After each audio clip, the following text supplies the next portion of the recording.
Prince Pharaohs had told the prince that the border of a tribe called Zanji meets the border of our country.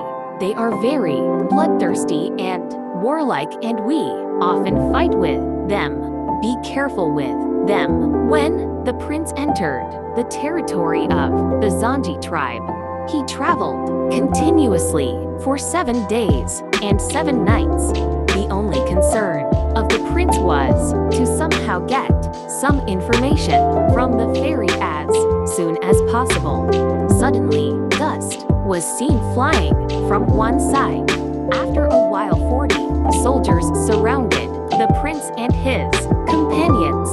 The prince said to his companions that these are Zanjis and have come to capture us. Get ready to fight. The prince fell upon these soldiers along with his companions, encouraging his comrades. The prince fought bravely against them. Seeing the prince fighting the enemy was also praising him. The prince killed all those soldiers, took their weapons, and told his comrades that let's go from here now. The prince and his companions went from there somewhere in the forest, somewhere in the sandy area of the river. After traveling for several miles, they reached the bank of a river.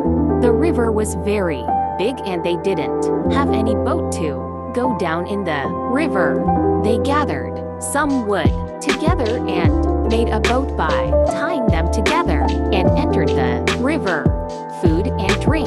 There was very little food for them, so they were eating by catching fish from the river and traveling in the waves of the river.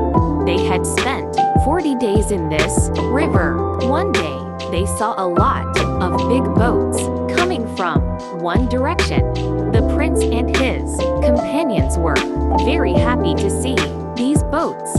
But when they came near, there were Zanjis on these boats, 100 Zanjis on each boat.